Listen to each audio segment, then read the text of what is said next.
Muchas gracias, Paco. Buenos días a todos. Muchas gracias a mis compañeros de mesa, ya sobradamente conocidos como para que no perdamos unos minutos que ya no nos sobran en presentaciones. Aquí estáis, como sabéis, en vuestra casa.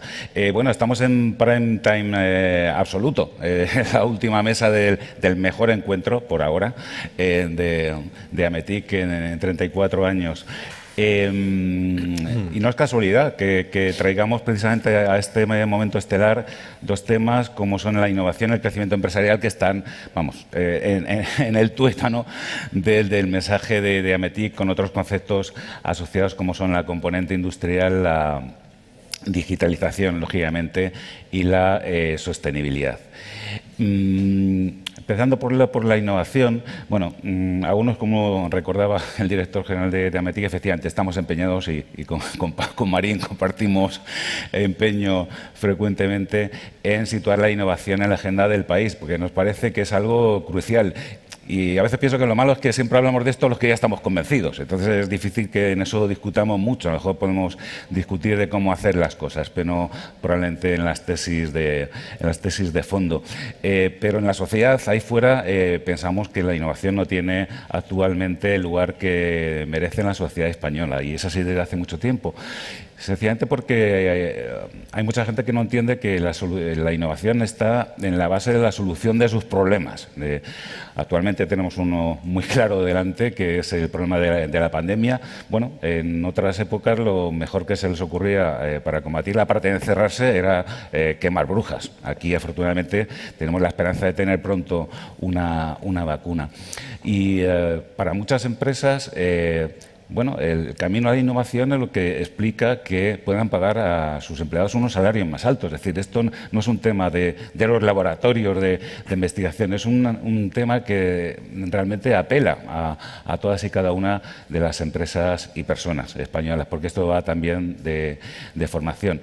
Claro, cuando situamos a España en el mapa internacional de la innovación, pues lamentablemente no estamos en los rankings en el lugar que creemos y que necesitamos estar, por lo que acabo de comentar.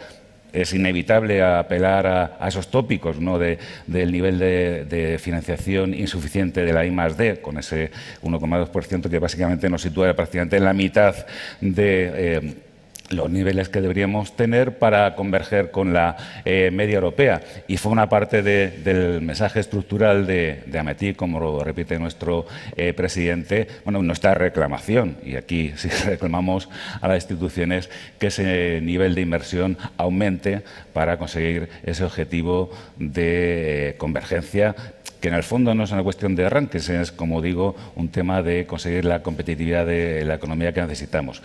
Yo no me resisto, siempre que hago esa mención y esa reclamación de mayor inversión pública en I+D, decir que esto debe ir acompañado de una inversión privada, probablemente una dimensión aún mayor, para que esa convergencia con los países modelo se produzca. Y también recordar que no es solo un tema de I+D, que a veces esto de la inversión empresarial no se entiende. Al final lo importante es la innovación. Es decir, en esa cadena de conocimiento que se pone a trabajar para resolver problemas, para competir y para prosperar, es que esto llegue al mercado, a construir soluciones vía innovación. El panorama puramente innovador de nuestro país no es tampoco el que necesitamos. Probablemente tenemos un tercio de las empresas que realizan innovación tecnológica de las que necesitaríamos. Hubo una gran mortandad, además, en ese tipo de empresas en la última crisis. O sea, ahora que afrontamos este periodo totalmente singular, debemos recuperar enseñanzas del pasado. En fin, tenemos ahí un reto importante. Que vamos a abordar, como digo, con instituciones bien conocidas y amigas. Yo siempre que apelo a CETI, no quiero dejar de recordar que es de las instituciones mejor valoradas por las empresas, por una trayectoria de muchos años en el campo que estamos hablando. Como prueba de ese buen oficio, recuerdo cuando hablé con Javier durante la pandemia, en un momento dado, para trasladarle las propuestas que desde la Comisión de Innovación de Ametic habíamos preparado para, en fin, que intentaran ayudar a esas empresas que estaban haciendo innovación. La verdad es que la reunión duró apenas 10 minutos porque sencillamente consistió en un Javier, gracias y enhorabuena, porque es que cuando os hemos de decir lo que necesitamos, razonablemente muchas medidas del corto plazo, que la gente ya estaban en marcha. Entonces yo quería empezar, Javier, si quieres, por recorrer ¿qué nuevas iniciativas habéis puesto en marcha recientemente, en concreto en el tiempo de la pandemia, y las que ya habéis anunciado que vais a poner en marcha? Luego, si queréis, en una segunda ronda abordamos ya un poco ya más el medio y largo plazo, es decir, las necesidades de este proceso de recuperación que necesitamos. Bueno, muchas gracias, Luis. La verdad es que es un placer acompañaros siempre que podemos, y además especialmente en este evento que anualmente organizáis. Este año yo creo que con más justificación, porque la verdad es que gracias a las tecnologías habilitadoras que representa METIC, pues el CDPI ha sido capaz de no solo no pararse, sino de comprometer más fondos que en un año normal. Y esto es gracias a que hemos podido teletrabajar el 100% de los trabajadores durante prácticamente todo el periodo de esta pandemia. Seguimos así, en un tratamiento de teletrabajo prácticamente masivo. El funcionamiento de los sistemas y de las infraestructuras han sido estupendos y hoy por hoy podemos asegurar un cumplimiento de nuestros objetivos para el ejercicio. No solo cumplimiento, sino yo creo que espero sobrepasarlos, porque algunas acciones que hemos puesto en marcha nos van a permitir incrementar el volumen de compromisos que teníamos previsto para el ejercicio, y espero cerrar el ejercicio con un incremento relativamente importante en los compromisos de aportación pública que el centro concede. Yo, en cuanto a medidas de carácter especial, bueno, quisiera recordar algunas que son más de naturaleza, ya digo, temporal por el efecto de la pandemia. Sin duda, éramos conscientes, y yo así lo trasladé en el Ministerio, que era una oportunidad para ocupar de manera más intensa esa mano de obra cualificada y especializada que tienen las empresas españolas durante ese periodo de pandemia y en particular de confinamiento, donde la gente no iba a poderse mover. Es un tiempo de reflexión, es un tiempo de análisis, y era un tiempo donde te permitía preparar y documentar esos proyectos que tenías en mente, que todos hemos tenido en mente cuando estamos en las empresas, pero que el día a día muchas veces te dificultaba el plasmarlo en un documento, recogerlo y planificarlo, ¿no? Entonces, lanzamos un conjunto de medidas. Una de ellas, yo creo que una de las más estrellas ha sido, o más afortunadas, ha sido desde luego reducir casi eximir de garantías a las pequeñas y medianas empresas españolas, incluyendo también las mid-caps, las empresas de mediana capitalización, de garantías, ¿no? De la necesidad del colateral que a veces tenemos que exigir por falta de solvencia en las compañías en nuestras ayudas reembolsables. Eso ha permitido que muchas empresas efectivamente se lancen y mantengan su interés por los temas de innovación. A mí me gustaría recordar que en la crisis anterior, en la crisis financiera que se vivió del 2008 al 2015 aproximadamente, bueno, pues efectivamente, como anticipaba, se redujeron mucho las empresas innovadoras en España. Nosotros tenemos un problema estructural, ya es muy conocido, no voy a insistir en esto, que es el tamaño de nuestras empresas. Tenemos muchas pymes y, por tanto, no tienen el músculo financiero suficiente para poder aguantar periodos de crisis muy prolongados, manteniendo un nivel de inversión en innovación relativamente intenso. Esto hemos aprendido, lo hemos analizado, hemos mirado qué ocurrió en ese periodo, y precisamente lo que queríamos evitar era que volviera a ocurrir, que desaparecieran empresas innovadoras por ese menor tamaño medio frente a Europa y, por tanto, un menor músculo financiero para poder aguantar esos meses críticos. Este esquema de reducción de garantías tenía que permitir, y yo creo que está permitiéndolo, a estas empresas poder mantener esa ambición. También tengo que decir que tenemos muy buenos ejemplos también en el otro extremo del péndulo, que es empresas ya consolidadas que tienen incorporada de manera sistemática su I+D+I y que no solo han mantenido, sino que han incrementado sus actividades de investigación, incrementaron sus actividades de investigación en el periodo de crisis. Pero como nuestro gran volumen son pymes, pues efectivamente nuestro nivel de inversión se redujo. Fuimos de los pocos países en aquella crisis que redujo la inversión en I+D, porque Alemania lo subió cerca de 15.000 millones, Francia también lo subió alrededor de 5.000, Reino Unido e Italia igualmente, pero sin embargo España lo redujo. Nosotros queríamos evitar a toda costa ese efecto y hemos lanzado este esquema. Y también hemos lanzado un esquema de un análisis, una derivada posterior de este análisis del periodo de la crisis anterior, y es que el efecto, el porcentaje de empresas innovadoras que tienen soporte, en alguna manera, o algún tipo de incentivo público, es relativamente inferior en nuestro país frente a nuestros socios europeos.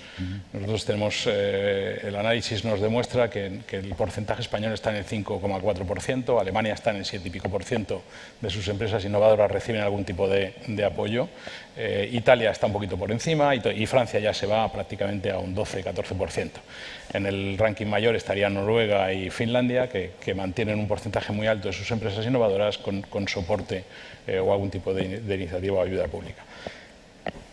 ¿Qué hemos hecho nosotros para paliar este efecto? Pues lo que queremos es rápidamente provocar un crecimiento de nuestras ayudas en la medida de nuestras posibilidades, mejorando nuestros sistemas de gestión, incrementando los recursos en la medida también de las opciones que tengamos para incrementar las ayudas de innovación, y ya estamos viendo ahora mismo la demanda del CEDETI ha subido un 50% frente a la demanda que teníamos el año anterior. O sea, tenemos un 50% más de solicitudes en fondos frente a lo que teníamos en estas fechas en el año 19.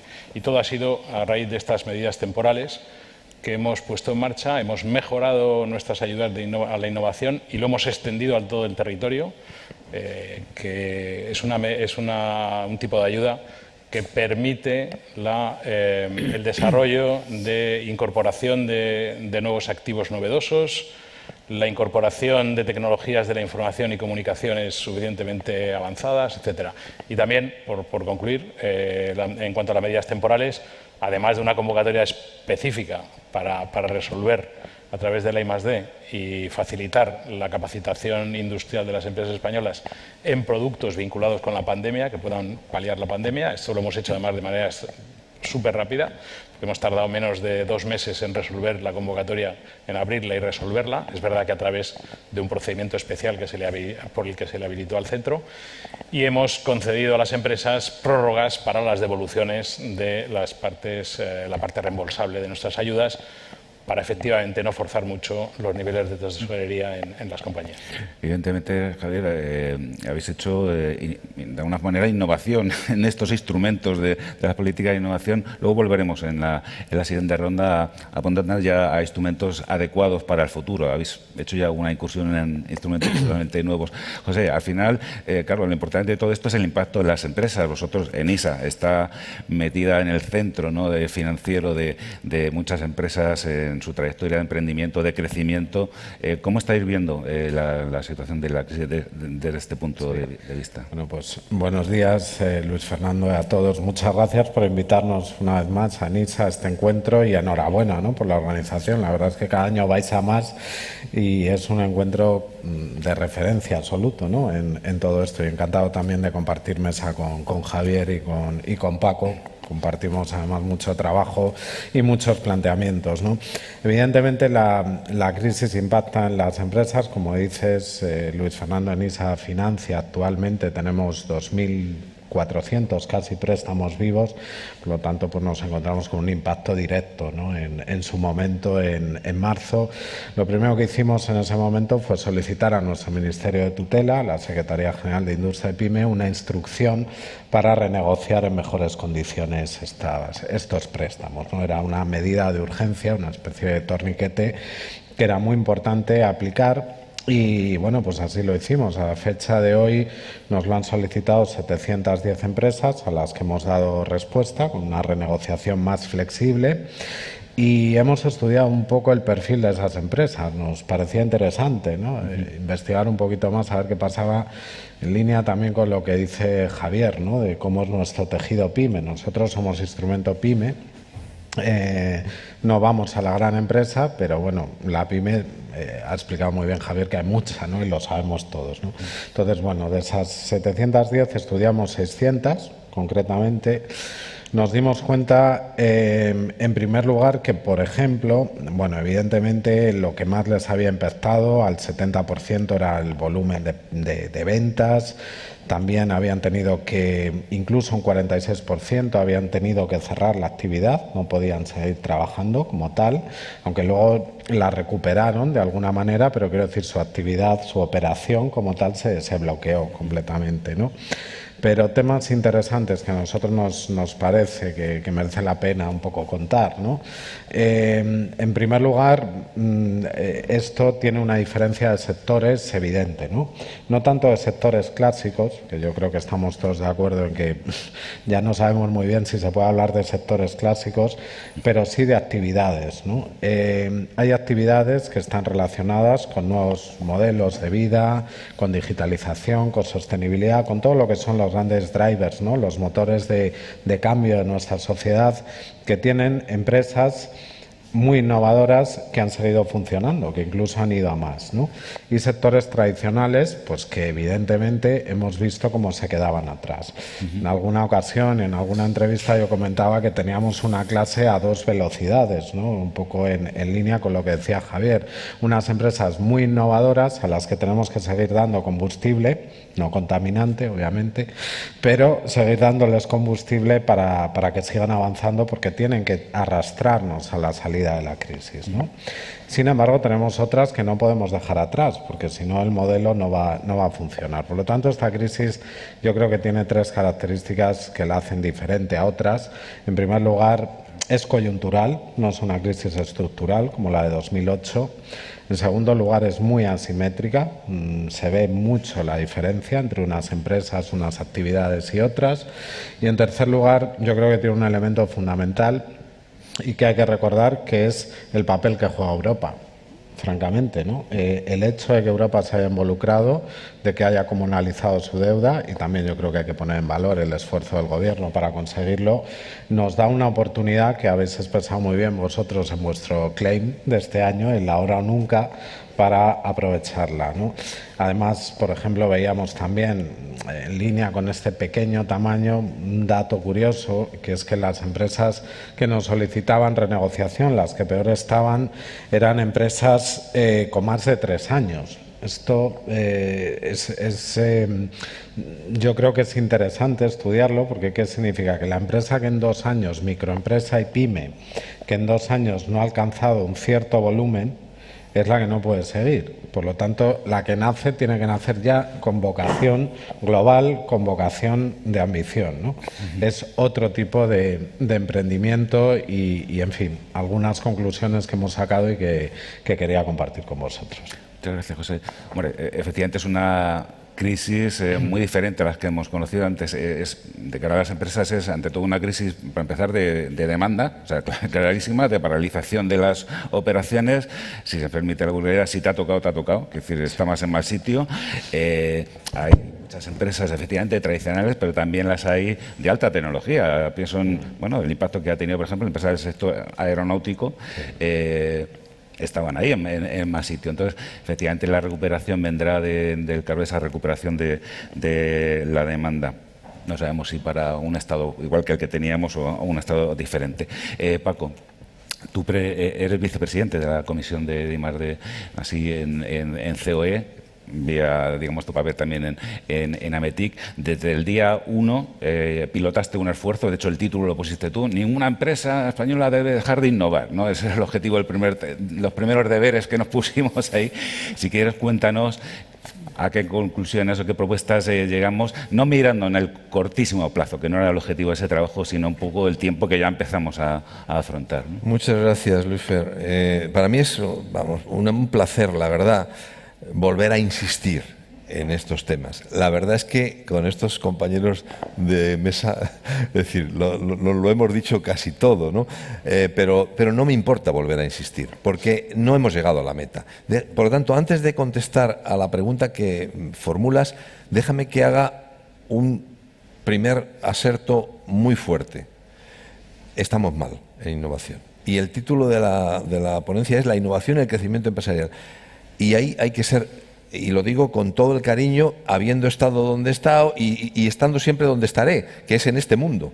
Estamos mal, señores. No se puede compaginar, admitir con resignación que España siga siendo el país número 14 en la UE, dentro del grupo de los moderadamente innovadores, pero ayer, en el resultado que publicó el Global Innovation Index, bajamos un punto, de la posición 29 a la posición 30. Y eso siendo un país que tiene un PIB que no está para nada en correlación con eso. Y siendo un país que tiene, me parece que somos la posición número 12 en publicaciones científicas. Es decir, los parámetros de la falta de coherencia están puestos sobre la mesa. Tenemos ciencia, que nos dice que somos el número 12 en publicaciones científicas reconocidas. Tenemos un PIB que nos sitúa allá en la posición número 13. Tenemos una posición en innovación que está absolutamente descolocada. Entonces, lo que yo quiero decir es que, además de mirar lo que hemos hecho y decir desde ahora mismo que me quito el sombrero y reconozco el magnífico comportamiento que han tenido las entidades financiadoras, aguantando el tirón, cumpliendo lo que han dicho los dos que me han precedido en la palabra, han seguido al pie del cañón. Van a dar más ayudas este año que el año pasado. Las cifras de ENISA que me contaron el otro día, que me contó José el otro día, eran espectaculares, pero es que las de CEDETI son más espectaculares. Teresa Riesgo el otro día aquí dijo que se habían aprobado muchos millones de euros en compra pública. Es decir, esto no va de poner ningún pega a lo que las agencias, las entidades financiadoras están haciendo. Esto va de poner un problema a no resignarse a la posición que tiene España dentro de la posición innovadora en el mundo. Bueno, para ya responder a lo que tú me has preguntado, pero me voy a dejar después para explicar algunas de las cosas que creo que hay que hacer. Nosotros, efectivamente, cuando estábamos en plena pandemia, dijimos ninguna empresa debe parar su actividad de I+D+I. ¿Por qué? Porque teníamos en la cabeza, Javier, los 50% de caída de nuestros clientes en CEDETI en el año 2000, en el anterior ciclo, ¿no? No me acuerdo si fue el 2012 o el 2008, no me acuerdo exactamente. Pero bueno, y para eso lo que hicimos fue pensar en el día de después. No pensar en las medidas que el CEDETI y ENISA ya estaban tomando, porque ahí lo que pensamos es que hay que hacer para un periodo de recuperación de 2 años. Y ahí hicimos un documento que está aquí, 50 páginas, que tocaba empleo, fiscalidad, regulación, Europa, pero por hacer concreto el título de aquí, 4 o 5 cosas. Le pedíamos, por favor, a las entidades financiadoras que prolongaran 2 años lo que habían pedido para el periodo de alarma, que no se contentaran con hacerlo para el periodo de alarma, porque el periodo de alarma iba a pasar muy rápido, pero las empresas iban a haber tenido un impacto en su cuenta de resultados que les iba a... Bueno, lo estáis haciendo, por lo tanto, nada que decir. Teníamos que pedir también que, y eso no sé si lo estamos haciendo, pero habría que tal vez revisar la oferta. Tenemos una oferta que la hemos llenado de nuevas ofertas y hoy es complejísimo para las empresas decidir a qué aplican.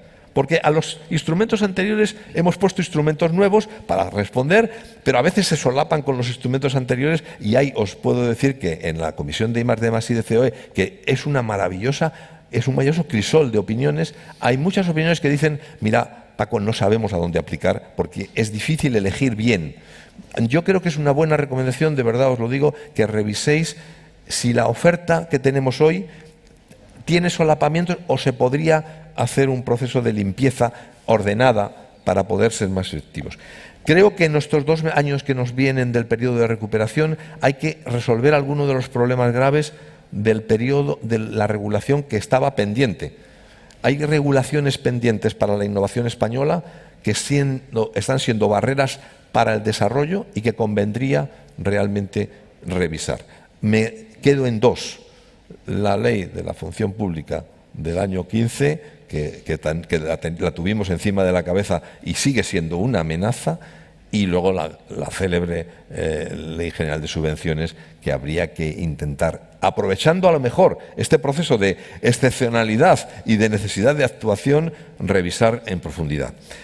Creo sinceramente que hay que dar un problema muy serio, y con esto acabo esta parte, entre subvenciones y préstamos. Creo que ya es hora de que se les quite a las agencias financiadoras el pecado de incumplimiento en la ejecución presupuestaria, puesto que yo digo, y lo he dicho por escrito y lo vuelvo a decir, el problema no es de ejecución, el problema es de instrumentos. Luego, si los instrumentos que se tienen no se adaptan a la demanda, no se puede ejecutar. Es la hora de corregir eso en un momento que va a haber más dinero. Señores, pongamos orden en que los instrumentos encajen con lo que se necesita. Muchas gracias, Paco. Bueno, está claro que nuestros ponentes no tienen ningún problema en hilar un discurso que podría llenar esta sesión, cada uno de ellos por separado. Nos quedan apenas 7 minutos, de manera que tenemos que agilizar un poco. Javier, mirando al futuro, un poquito a medio y largo plazo y con referencias claras que son la nueva estrategia española, en fin, Europa, en fin. ¿Cuál es el horizonte que apunta el CDTI en el ámbito de la innovación empresarial, para la recuperación? Bueno, el CDTI ya lleva tiempo, llevamos algunos meses, hemos elaborado un plan estratégico, el Gobierno aprobó un plan de choque para la ciencia y la innovación que se presentó. Dentro de ese plan de choque para la parte empresarial, un componente fundamental es ese plan estratégico del CDTI, donde se recogen algunas de las líneas que he comentado en mi primera intervención y que sin duda plantea un recorrido con un incremento del volumen de ayudas que se van a movilizar en el tejido empresarial, pero a mí me gustaría también llamar la atención sobre instrumentos que hemos puesto en marcha en estos 2 últimos años, que a mí me parecen muy relevantes por su forma de actuar y su singularidad, que es precisamente, alguno de ellos, es precisamente lo que necesita hoy la innovación española, o que creemos nosotros. Estos instrumentos, por ejemplo, como la convocatoria de emisiones, que estamos ahora en pleno proceso de evaluación, me parece que somos uno de los pocos países europeos que hemos lanzado una convocatoria de emisiones con unos objetivos claros y medibles. Ha sido un esfuerzo relativamente fuerte e importante el que hemos hecho para racionalizar un ejercicio dentro del marco de la ley, como bien decía Paco, de la Ley General de Subvenciones, donde hemos introducido novedades tan importantes como que es la primera vez que vamos a dar el máximo de intensidad de ayuda que ofrece el marco regulatorio europeo y además la subvención va a venir modulada por el nivel de cumplimiento de los objetivos que el propio consorcio presenta en su solicitud. Creo que esto es una medida muy buena porque aquí el esfuerzo tiene que ser conjunto, tanto del sector público como del sector privado. Todos tenemos que aunar esfuerzos en esa línea. Nosotros vamos a mantener esta línea de convocatorias, pero también vamos a mantener la estrategia de que sean misiones. No van a ser convocatorias de café para todos, sino que vamos a establecer prioridades donde creemos que están los retos socioeconómicos españoles, que se pueden resolver a través de la tecnología, y eso es lo que vamos a seguir lanzando a lo largo de los ejercicios. Luego tenemos el proceso de compra pública precomercial, que la verdad es que hemos tardado un poquito más de lo que yo tenía previsto. Ya lo tenemos, yo espero que este mes ya salgan las primeras compras, se han anunciado ya los convenios que ya hemos suscrito con todas las entidades. El proceso de compra pública precomercial del CDTI es especialmente complejo porque tiene una articulación a través de la Ley de Patrimonio y la Ley de Contratos del Sector Público, pero me parece que tiene un nivel de tracción relevante. Nos permite algo que creo que ahora es absolutamente necesario, que es la generación de capacidad industrial, porque vamos a comprar prototipos que no existen, que puedan, si cumplen sus funcionalidades y tienen éxito, cumplan los requisitos de esos usuarios que luego se encargarán de la compra, el despliegue de forma masiva de esos prototipos. A mí esto me parece realmente singular e importante. Entonces creo que me gustaría destacar un poco esas 2 líneas. Acabo. Comentario de Paco. Efectivamente, es un crisol de ayudas. Nosotros hemos analizado, nosotros no hemos creado ninguna nueva, tenemos las mismas que teníamos. Lo que hemos hecho es ampliar el ámbito de actuación al territorio. De todas maneras, yo emplazo a todos los asistentes, tanto presenciales como virtuales, a visitar el canal de YouTube de CDTI, cdti.tv. Tenemos píldoras de 2 minutos donde aclaramos todas y cada una de las dudas sobre cada tipología de ayuda. Efectivamente, a veces hay un poco de ignorancia porque el CDTI ya no solo se dirige al director técnico, sino que también hay ayudas que le pueden ayudar al director financiero para financiar su CAPEX si está vinculado con la adquisición de tecnología y de activos novedosos. Nada más. Gracias. Quédate con la idea que ha sugerido Paco de que os vamos a ayudar para que intentar ayudar para que ese marco regulatorio os deje trabajar mejor. José, en el ámbito del emprendimiento. Vamos a intentar ir rápido, y me centraré después rápidamente en ENISA. Sí que quiero hacer una reflexión general, porque es verdad que estamos hablando todos de futuro, de nuevos instrumentos, de innovación. Bueno, yo creo que merece la pena también reflexionar que ni la innovación, ni el emprendimiento, ni el propio futuro es algo nuevo que nos hayamos inventado, ¿no? Esto lleva toda la vida. Por lo tanto, yo creo que a lo mejor lo nuevo es hacer de verdad lo que no se ha hecho antes. y hacerlo pues un poco mejor, ¿no? Y orientarlo mejor. Me parece que eso es bastante disruptivo. En ese sentido, pues yo creo que lo hemos visto muy claro en esta crisis. Todos hemos visto la importancia de la ciencia, ¿no? Aquí está el CDTI, que es el gran tractor de la ciencia, ¿no? De los proyectos de ciencia +D. Todos queríamos tener vacuna. Bueno, para tener vacuna tienes que tener científicos, empresas, etcétera, todo esto, ¿no? Y eso se hace antes de que haya una crisis. Todos queríamos tener fábricas y fabricar en 10 minutos mascarillas. Pasa lo mismo, eso hay que trabajarlo durante los tiempos intercrisis, ¿no?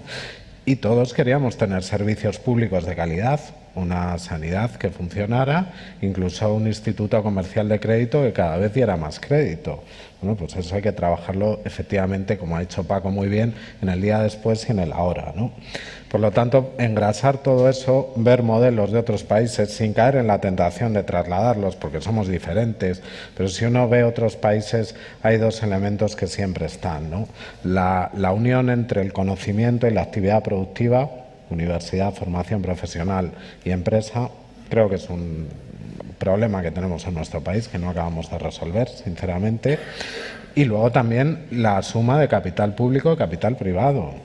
Y entender que el Estado es un tractor, por supuesto, como se está explicando y como ha explicado Javier, con compra pública, pero no solo con esto, con el planteamiento de proyectos, ¿no? Y aquí me detengo, tenéis vosotros en Ametic, Luis Fernando y también Paco, bueno, pues una propuesta que lleváis mucho tiempo y que va en línea con estas misiones de las que hablaba Javier también, que son los proyectos tractores, ¿no? Que es dar respuesta a retos sociales, como ha explicado muy bien Javier, a nuestros grandes motores de transformación, que son la digitalización y la sostenibilidad, darles respuesta convirtiéndoles en oportunidades de negocio, ¿no? Todo esto, que son los proyectos tractores, yo creo que es donde deberíamos hacer converger todos estos elementos, ¿no? Elementos como educación, universidad, formación profesional, industria, administración pública, capital privado, etcétera, ¿no? Y por ahí avanzaremos también en ENISA, en la pequeña parte que nos toca de empresa privada y de pyme. Gracias. Gracias, José. Creo que nunca he tenido un reto semejante. Tengo que hacer algo en 23 segundos. Voy a intentar... ¿Qué queda por venir? Hay una grandísima noticia que es Plan de Recuperación Europeo, Next Generation EU, magnífico, 140. O sea, nada que decir, Europa se ha puesto las pilas, va. Pero en ese interín ha pasado algo que no es positivo para nosotros, que es que Horizon Europe, el siguiente programa marco, que empezó teniendo 100.000 millones, ahora anda por 83.000 y ya veremos a ver en qué acaba. Es decir, Europa ha hecho algo que, por otro lado, es comprensible.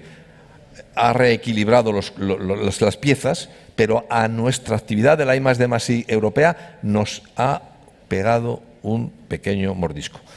¿Eso qué significa? Que España, que es el cuarto país en retornos de la Unión Europea, nos puede tocar menos. ¿Qué podemos o qué tenemos que hacer? Y ahí nada que decir, porque yo sé que estamos perfectamente representados por el equipo CDTI. Tenemos que ser capaces de cambiar nuestras fórmulas de actuar de las empresas españolas a los nuevos programas que van a venir, porque los programas del Horizon Europe no van a ser los mismos que el Horizon 2020. Luego tenemos que cambiar nuestra fórmula de llegar. Y también, y esa es la propuesta y liga con los macroprocesos tractores, tenemos que conseguir ver cómo en esos proyectos de ciclo completo que estamos presentando, que tienen una parte muy importante de I+D, porque son de ciclo completo, esa parte sirve en alguna medida para compensar la potencial reducción y también para reforzar la participación en los consorcios europeos. Eso hay que verlo cómo se hace. Esto no está dibujado, pero sí que es importante que de esos cientos de millones que van a venir, señores, vamos a ver cómo los usamos para que nuestra participación en Horizon Europe no sea peor, porque hemos conseguido algo magnífico. Cuarta posición. No sé, Javier, si ya estamos en los 700 o 800 millones por ahí anda, ¿no? Una cifra espectacular en el programa Horizonte 2020. No podemos resignarnos a perderlo.